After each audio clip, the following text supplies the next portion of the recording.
আপনি কি জানেন লঙ্কা জয়ের আগে শ্রী রামচন্দ্র কেন দুশ্চিন্তায় পড়েছিলেন? স্বয়ং ভগবান হওয়া সত্ত্বেও তাকে কেন একটি বিশেষ ব্রত পালন করতে হয়েছিল? কি সেই রহস্য যা অসম্ভবকে সম্ভব করেছিল? এই রহস্য জানতে হলে আমার ভিডিওটি পুরো শেষ পর্যন্ত দেখার অনুরোধ রইল।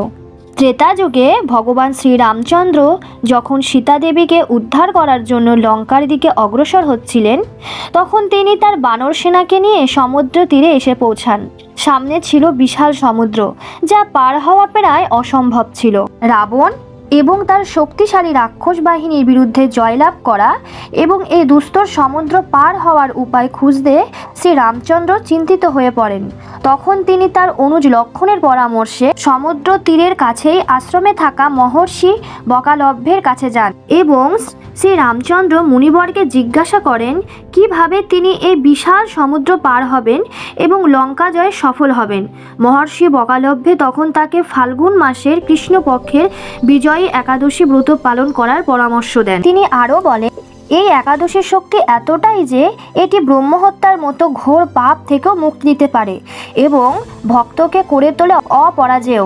মহর্ষির নির্দেশ অনুসারে শ্রীরামচন্দ্র তার বানর সৈন্যসহ যথাযথ নিয়ম মেনে এবং এই একাদশী ব্রত পালন করেন। এই ব্রতের প্রভাবে সমুদ্রদেব তাদের পথ করে দেন এবং শ্রীরামচন্দ্র সমুদ্রের ওপর সেতু নির্মাণ করে লঙ্কায় প্রবেশ করেন। শেষ পর্যন্ত তিনি রাবণকে পরাজিত করে সীতাকে উদ্ধার করেন। আমরা সবাই নিজের জীবনে কোনো না কোনো রাবণ বা বাধার সাথে যুদ্ধ করছি। সেটা হতে পারে ক্যারিয়ার, মানসিক অশান্তি, ব্যক্তিগত সমস্যা। শাস্ত্র মতে বিজয় একাদশী হলো সেই শক্তি যা আপনাকে আপনার জীবনের কঠিন যুদ্ধে জয়ী হতে সাহায্য করে।